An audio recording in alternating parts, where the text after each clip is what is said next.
líquidos genera un proceso o un mecanismo de hemostasia, es decir, cohíbe y evita que se genere mayor pérdida de volumen de sangre a través de un mecanismo propiamente hemostásico junto con la coagulación. Entonces, hemos hablado, para recapitular por ayer, algunos conceptos generales sobre qué es la hemostasia, quiénes participan, las fases como tal de la hemostasia, qué es la cascada coagulativa, qué es el coágulo en sí y el tapón plaquetario,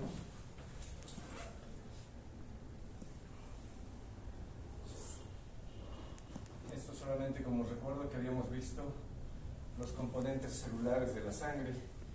Glóbulos blancos tienen mayor variedad o tipos, pero los que nos interesan, hemos dicho, son las plaquetas para este mecanismo de la coagulación.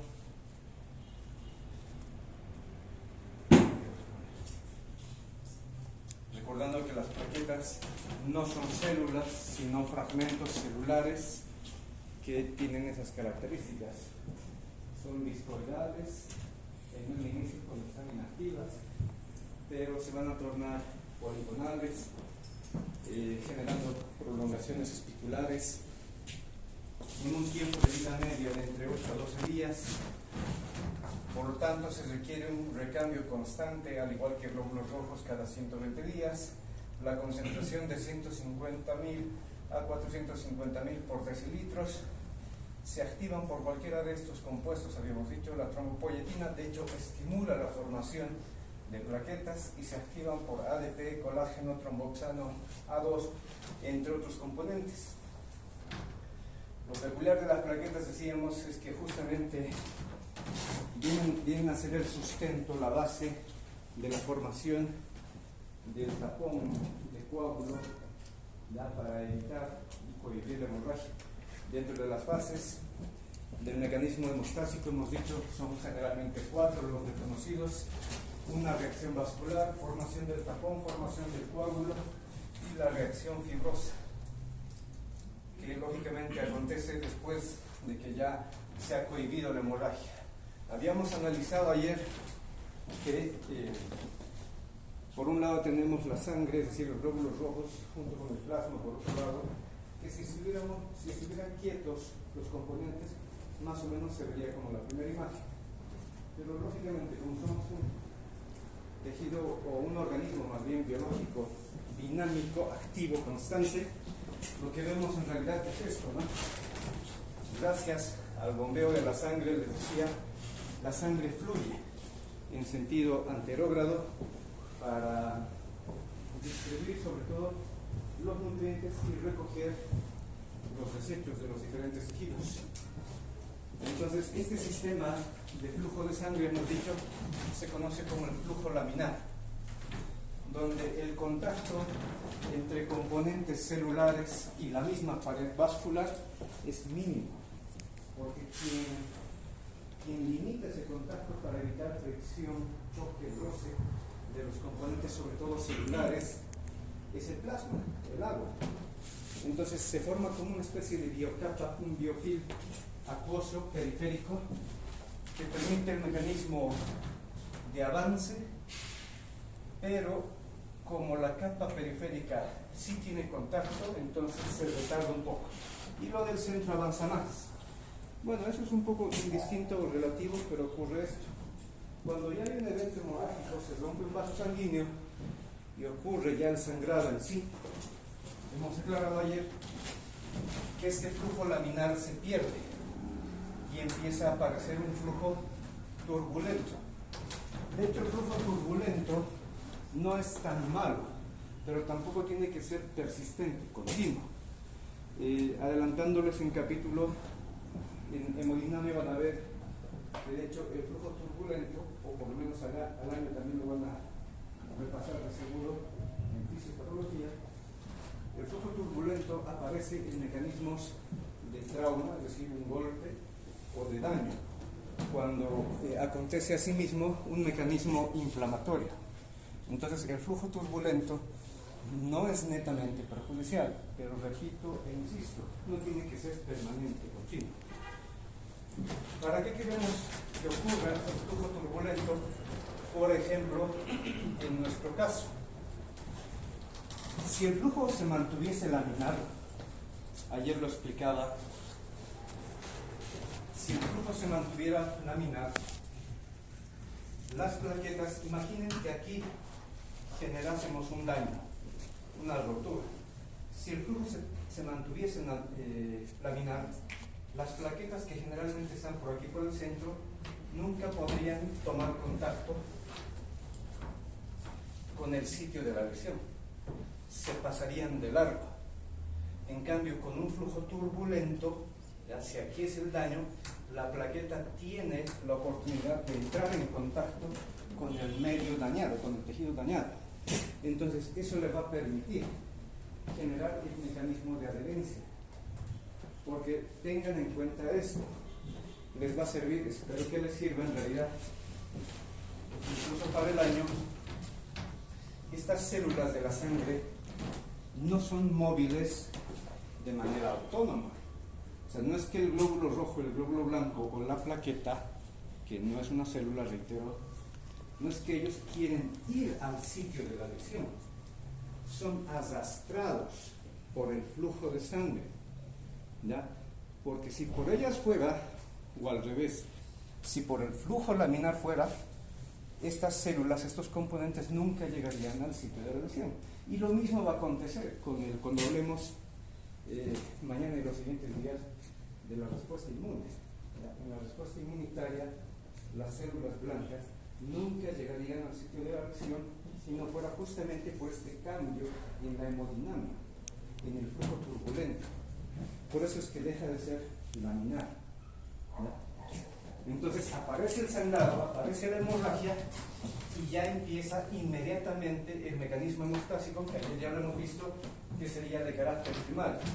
Hemos dicho que la primera respuesta es generar el vasoespasmo. Es un vasoespasmo reflejo. ¿Quiénes lo generan? Hay lógicamente sensibilidad, hay fibras nerviosas aferentes, ¿ya?, que generalmente siguen la vía simpática y la misma vía simpática responde. Entonces se genera un reflejo miogénico local generado por estímulo nervioso simpático, o sea, la liberación de adrenalina y noradrenalina localmente, no es sistémico. Yo me hice una herida, qué sé yo, en este dedo, no necesita reaccionar el resto del cuerpo, solamente la vasculatura del sitio lesionado, porque si no comprometeríamos el flujo del resto del organismo. Eso creo que es un poco obvio entenderlo. Pero hay compuestos que sostienen el vasoespasmo, por ejemplo, como el tromboxano. El tromboxano A2, ya lo habíamos dicho ayer, estamos recalcando, es un potente vasoconstrictor, pero al mismo tiempo, su nombre lo dice, el tromboxano A2 particularmente estimula a la activación o mayor actividad de las plaquetas. Pero también se liberan histamina, serotonina, leucotrienos y otros, aunque esos últimos ya más bien tienen un efecto contrario, que es vasodilatadores, porque también lo que se requiere es que llegue mayor flujo de sangre con mayor número de células, en este caso mayor número de plaquetas, para poder abordar al sitio de la lesión y formar el tapón plaquetario. Habíamos analizado ayer y les decía, este es un sistema vascular íntegro, célula endotelial, célula endotelial, célula endotelial, tejido subendotelial con colágeno y con la presencia del factor 8, factor de von Willebrand, producción de prostaglandina y 2 óxido nítrico, grandes vasodilatadores, producción de ADP convertido en AMP. Eso es lo natural. Ayer decíamos, este es el mecanismo de la hemofluidez. La sangre se mantiene fluida, constante, en el flujo laminar, gracias a estos mecanismos y otros, no son los únicos. ¿qué pasa cuando hay lesión vascular y cuando ya acontece la hemorragia? Ayer hemos aclarado que este esquema nos aclara la activación de la vía intrínseca. ¿Por qué intrínseca? Porque realmente no hay un daño netamente vascular en la pared, pero sí hay un daño celular. Por alguna razón, aquí se ha perdido una célula, y al perder esta célula, la plaqueta, ¿ya? Esta plaqueta puede entrar en contacto con el subendotelio. ¿Qué hay en el subendotelio? Colágeno principalmente, puede haber directamente el factor de von Willebrand o algún otro componente, lo decíamos ayer, de carga negativa, como grupos fosfato, ¿ya? Pueden haber también ácidos nucleicos que tienen también carga negativa, sea DNA o RNA, porque si ha muerto por lisis esta célula, por algún daño, un mecanismo de infección parasitaria, viral, bacteriana o simplemente mecánica, o porque definitivamente le llegó su hora, por así decirlo, es decir, apoptosis, muerte celular programada. Entonces, si muere, esta célula se degenera, degrada, y sus componentes celulares se quedan ahí libres. Entonces, esos componentes celulares libres desencadenan una respuesta. Porque lógicamente este espacio, lo decíamos ayer, no puede quedar así inerte, vacío, hueco. No puede quedar. Entonces, momentáneamente, el sistema de la coagulación, el sistema sanguíneo a través de las plaquetas, estas entran en contacto con cualquiera de estos componentes, se activan las plaquetas, evitando que las células que están sanas aún ya no produzcan prostaglandina I2, ya no produzcan óxido nítrico y ya no degraden el ADP para formarlo en AMP, porque necesitamos ADP para seguir activando más plaquetas. Necesitamos la liberación del tromboxano A2 también para activar las plaquetas y para generar el mecanismo de vasoespacio. ¿Por qué es necesario esto? Porque en este sitio, mientras estas células restituyan por mitosis, ¿ya?, a la célula faltante, entonces el tapón plaquetario va a mantener estable ese punto. Porque no olviden que estamos jugando con mecanismos de presión. La sangre, y aún así si fuera venosa, tiene un cierto grado de presión sanguínea. Entonces esa fuerza de compresión hacia las paredes, en este punto donde no está la célula, fácilmente puede generar un desgarro, una rotura del vaso sanguíneo propiamente y generar hemorragia. Entonces lo que el cuerpo quiere es evitar esto cuando se activa la vía intrínseca, ¿ya? Pero cuando se activa la vía extrínseca, ya lo hemos dicho ayer, por el contrario,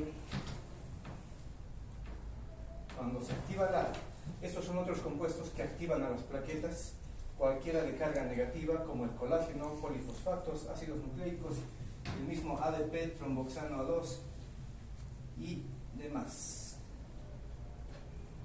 Cuando se activa la vía extrínseca, les decía, el componente fundamental, bueno, aquí era, es justamente la rotura, y cuando hay rotura de los elementos de la pared vascular, ya se libera uno de los factores de la cascada de coagulación, que es el factor 3, el factor tisular.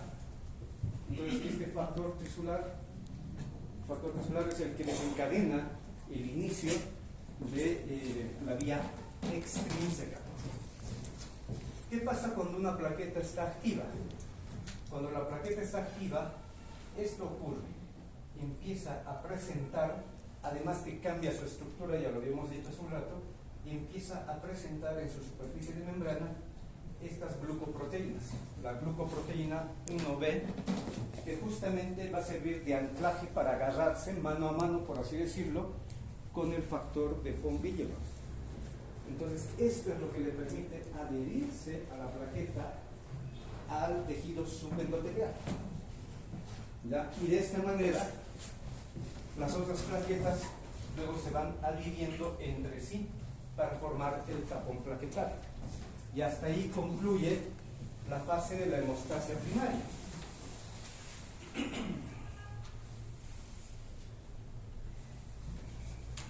Luego inicia la fase de hemostasia secundaria una vez que toda la cascada de coagulación sigue su curso.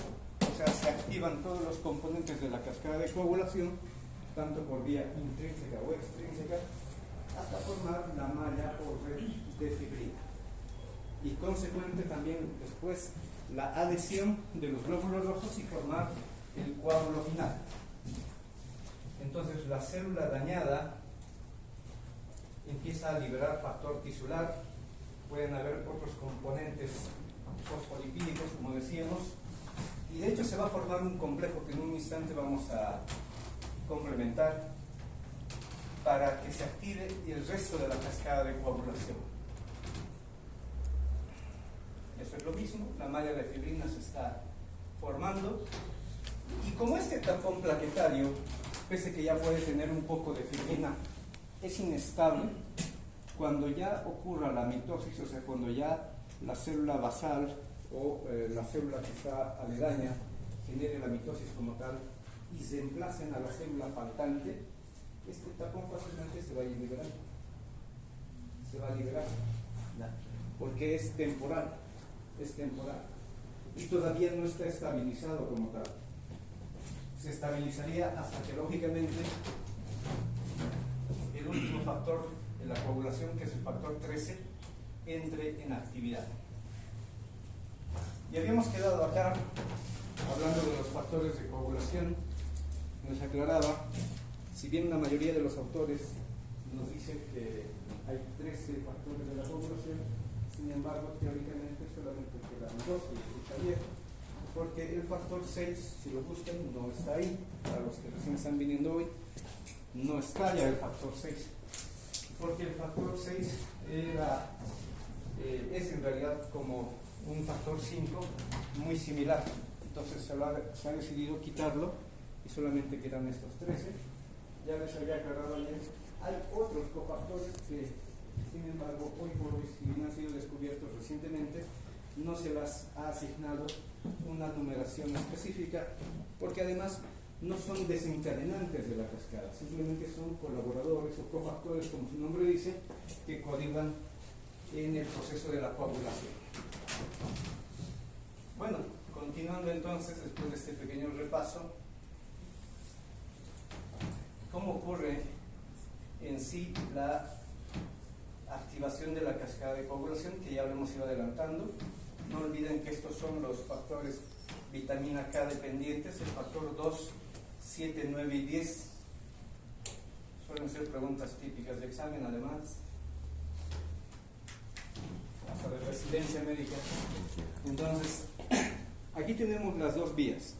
Si se han visto en el recuadro anterior, mencionan 3 vías: la vía extrínseca, la vía intrínseca y la vía común. Pero ya hemos aclarado, no son 3 vías en sí, sino solamente son 2. Y la vía común es una vía por la que las dos anteriores, la extrínseca y la intrínseca, pasan y completan la cascada de coagulación. Bueno, entonces ya hemos mencionado, la vía más larga es la vía intrínseca, o sea, la que requiere más tiempo y la que requiere más componentes de los factores de la cascada de coagulación es la vía intrínseca. Los activadores, ya hemos dicho, cualquier componente de carga negativa, incluido el colágeno, que también tiene carga negativa porque es una proteína. Y esta vía, vuelvo a aclarar y vuelvo a mencionar, no requiere una lesión de la pared vascular, o sea, no necesariamente va a haber hemorragia. ¿Ya?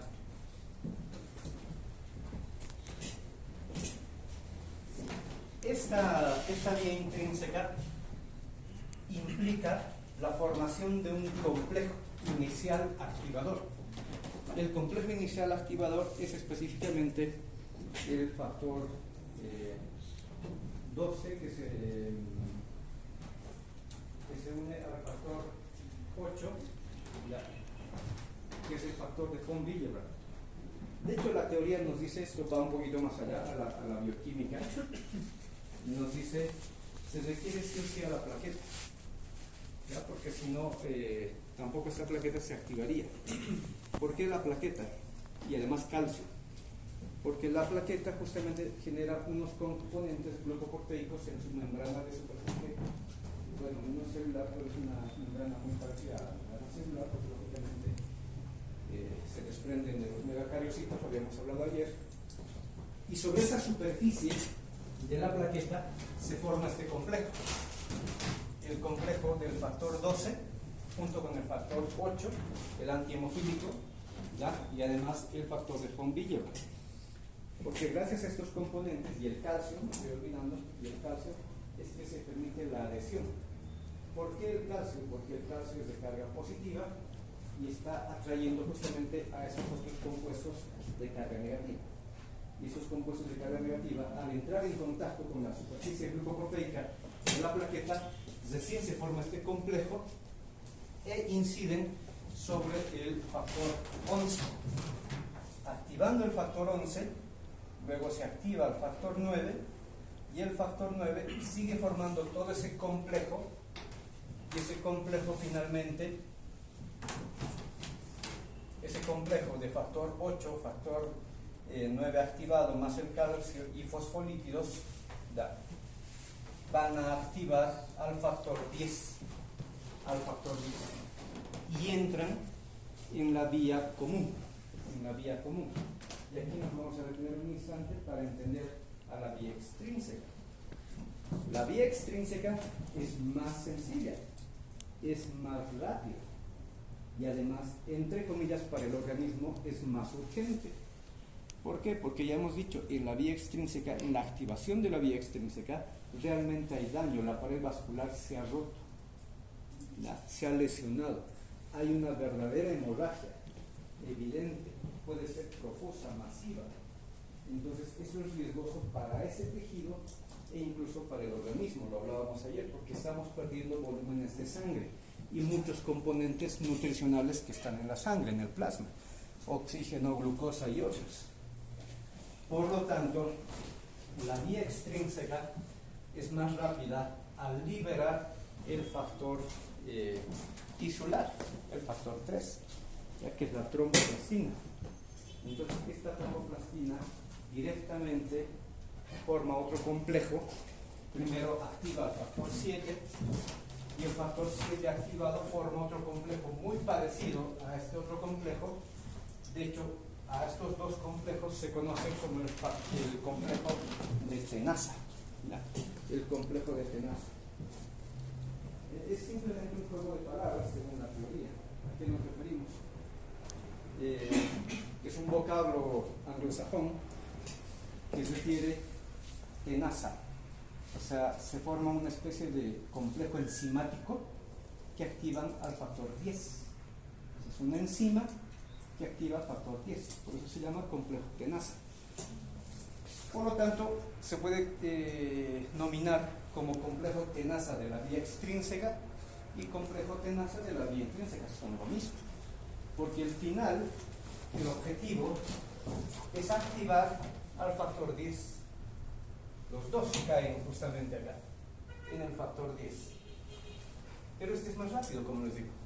Aquí tiene que acontecer una serie de procesos de activación de otros factores y cofactores hasta llegar acá. Luego el factor 10 activado mantiene este complejo tenaza para finalmente activar al factor protrombínico, y convertirlo en trombina. Y ya la trombina activará al fibrinógeno y convertirla en fibrina para finalmente la fibrina, esta teoría o esta frase que voy a mencionar es muy fácil de entender, o nos ayuda más bien a entender lo que va a hacer el factor 3. Supongamos que queremos construir acá otro bloque, otro piso. ¿Qué tenemos que hacer? Armar ya los machones, el armazón, todos estos andamios o pilares. Entonces, ¿qué es lo que le ponemos antes de echarle el concreto? Le ponemos el fierro. ¿Ya? Este fierro, el acero en realidad, este fierro, pero muchas veces solamente lo unen con alambre. Pero ¿qué lo haría más estable? Que realmente estén unidos. Dicho de otra manera, soldados. Pasa lo mismo con las fibras de fibrina. Las fibras de fibrina serían como el andamio, como la malla de la estructura del coágulo, ¿ya? O del tapón plaquetario, pero como son monómeros, aquí hay un monómero de fibrina, otro monómero.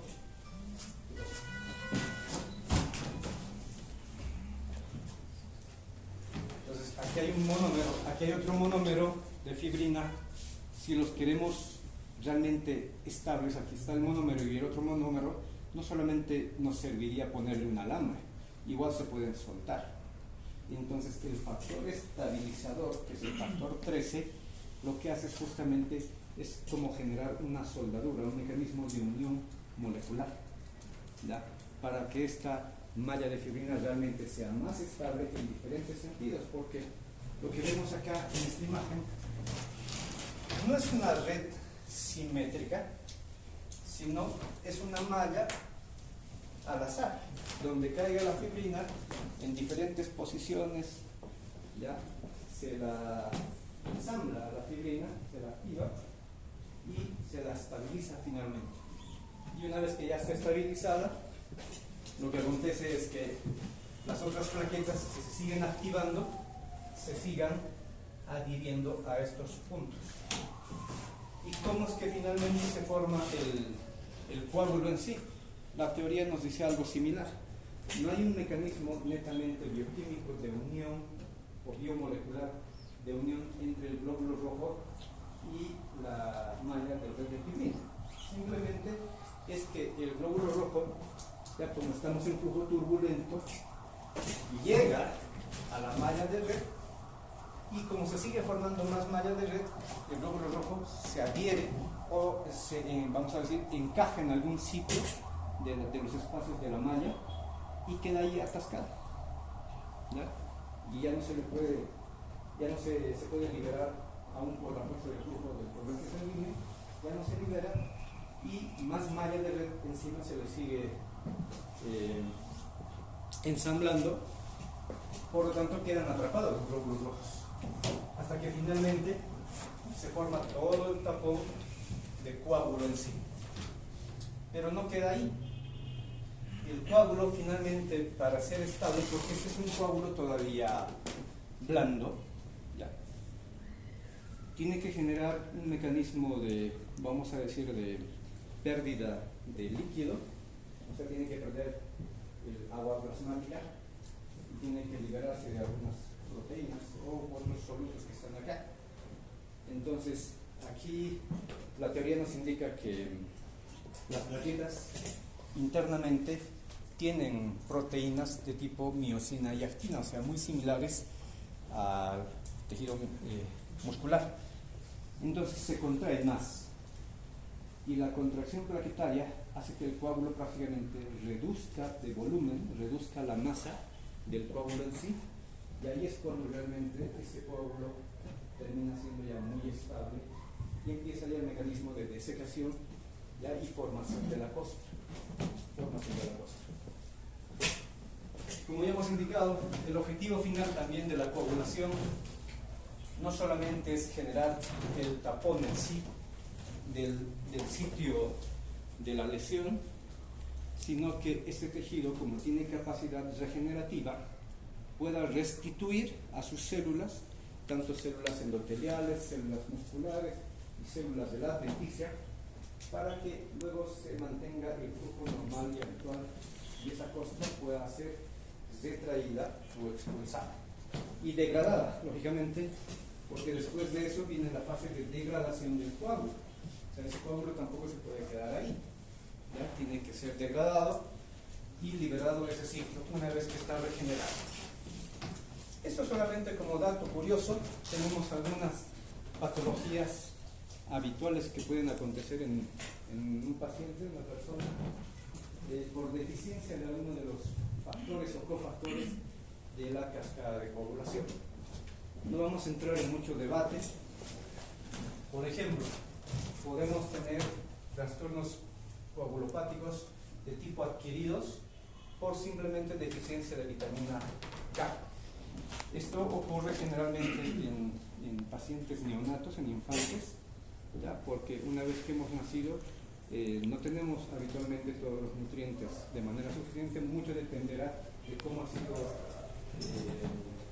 nuestro desarrollo intrauterino y una vez que nacemos cómo está también el mecanismo de nutrición, sobre todo mediado por la lactancia materna, entre otros.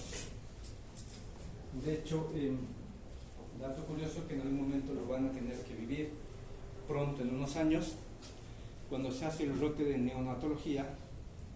No, ni siquiera solamente el rote de neonatología. Cuando están en sala de parto, siempre hay dos, o internos o residentes, generalmente son internos, uno que está atendiendo el parto o colaborando en la atención del parto, y el otro que está colaborando en la atención del neonato. Entonces, cuando se hace la valoración y atención del neonato, lógicamente hay ciertos parámetros y procedimientos, y uno de ellos es justamente aplicarle vitamina K al neonato. O sea, ya la enfermera les va a preparar todos los insumos, materiales para recibir al neonato. Hay que hacer aspiración, hay que hacer secado, hay que hacer estimulación, hay que valorar cómo está la cavidad ocular, genitales, entre otros elementos. Entonces, parte del procedimiento de la atención del recién nacido, o sea, ni bien nace, se hace todo eso. Y uno de esos procedimientos es justamente aplicarle vitamina K. ¿Por qué? Porque no sea que este paciente, este neonato, haya nacido con deficiencias coagulopáticas. Entonces, la vitamina K va a evitar que este neonato pueda sufrir procesos hemorrágicos por lo menos durante los próximos 3 a 6 meses.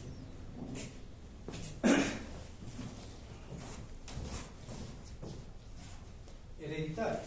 Igual, desde el nacimiento, los más habituales son ausencia del factor 8, la ausencia del factor antihemofílico de tipo A, o también existe el de tipo B, pero el más común suele ser el de tipo A.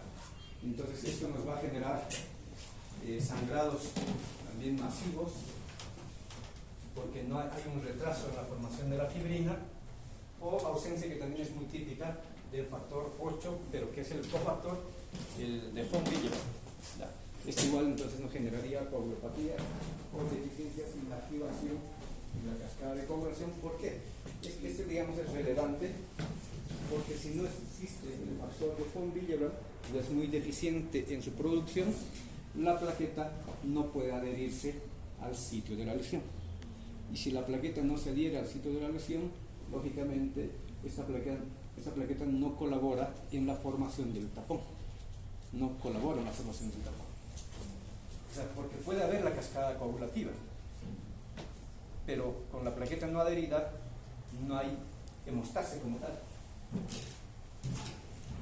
El antihemofílico B, lo mismo, por anticoagulantes como la aspirina, cumarina, heparina, citratos y otros. Solo como datos curiosos. Esto, tal vez ayer algunos ya lo han hecho. No, esto no lo estamos haciendo como tal, pero son parte de los procedimientos hematológicos laboratoriales. Primero que, como médicos, solicitamos cuando nosotros tenemos un caso ya o un paciente con probable alteración de la coagulación, porque existen. Entonces tenemos que pedir todas estas pruebas, aunque habitualmente no, los laboratorios no nos pueden reportar por deficiencia de insumos, entre otras cosas. Entonces lo que se pide es un coagulograma. Cuando se va a entrar a quirófano es necesario, el cirujano y el anestesiólogo siempre van a pedir y valorar cómo están los parámetros de coagulación del paciente, porque si no, no es viable para una cirugía. Es riesgoso, porque si hacemos el corte, o sea, si el cirujano hace el corte o extirpa algún órgano, necesariamente va a generar sangrado por daño ya, vascular. Entonces, esta hemorragia, que ya sería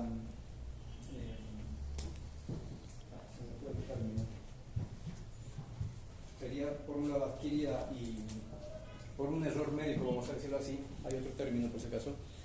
Entonces generaría complicaciones posteriores a la cirugía o inmediatas incluso dentro del del tiempo operatorio. Entonces, ¿qué se pide? Bueno, el coagulograma es un conjunto de pruebas laboratoriales que buscan valorar los sistemas o mecanismos de coagulación sanguínea de un paciente, lógicamente.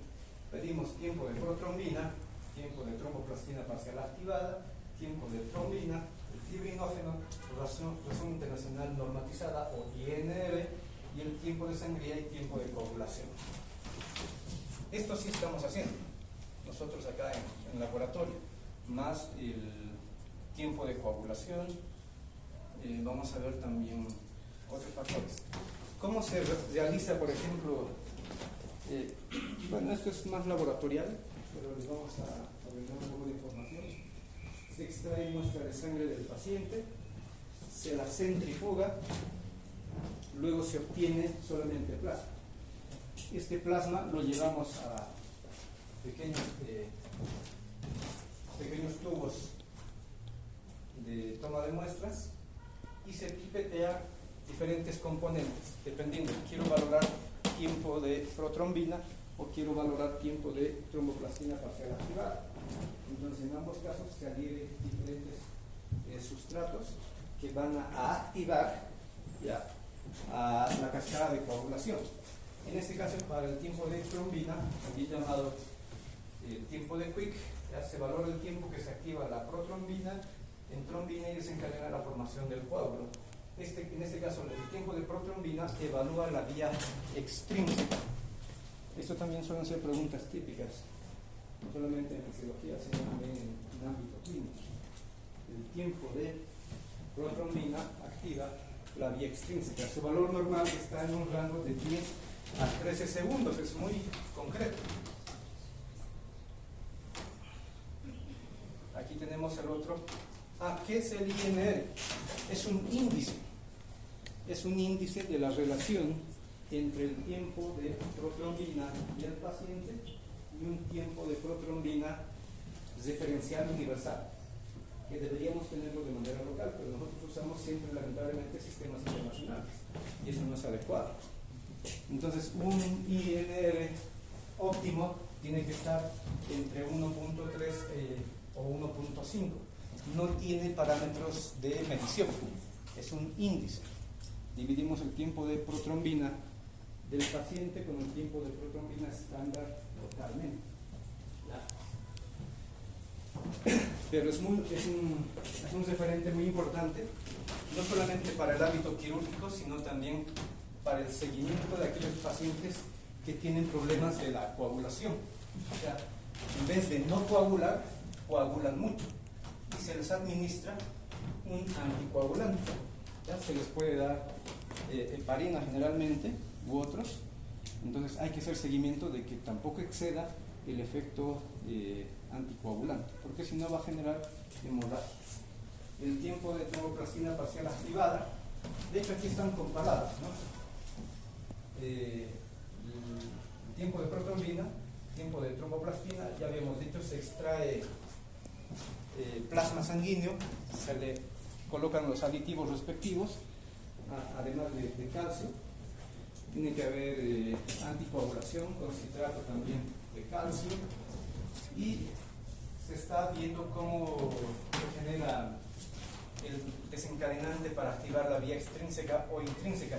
En este caso, el tiempo de tromboplastina parcial activada valora solamente la vía intrínseca, por si acaso. Es el tiempo que tarda el plasma en su coagulación en la presencia de tromboplastina parcial, y valora la vía intrínseca y común con su valor normal de 20 a 45 segundos. Bueno, esto se hace en laboratorio, pero bueno, antes lo hacíamos acá, solamente que los insumos también ya están más costosos y demás. No es tan moroso, pero se puede hacer esos procedimientos. Para cerrar el tema de coagulación, les dejo aquí todos los parámetros que hemos ido hablando en cuanto a valores normales de mecanismos coagulativos. Componentes más relevantes. Tiempo de protrombina, ya lo hemos dicho, 10 a 13 segundos, su valor normal. Tiempo de tromboplastina parcial activada, 20 a 45 segundos. Tiempo de trombina, 15 a 20 segundos. Valor de fibrinógeno en sangre, 200 a 400 miligramos decilitro. Razón internacional normatizada de 0,8 a 1.1. el tiempo de sangría y el tiempo de coagulación, 0 a 90 segundos el primer caso y 5 a 10 minutos el segundo caso, coagulación, y el total de plaquetas por decilitros 150.000 a 450.000 plaquetas. Y bueno, con esto cerramos el capítulo de coagulación y se nos fue el tiempo.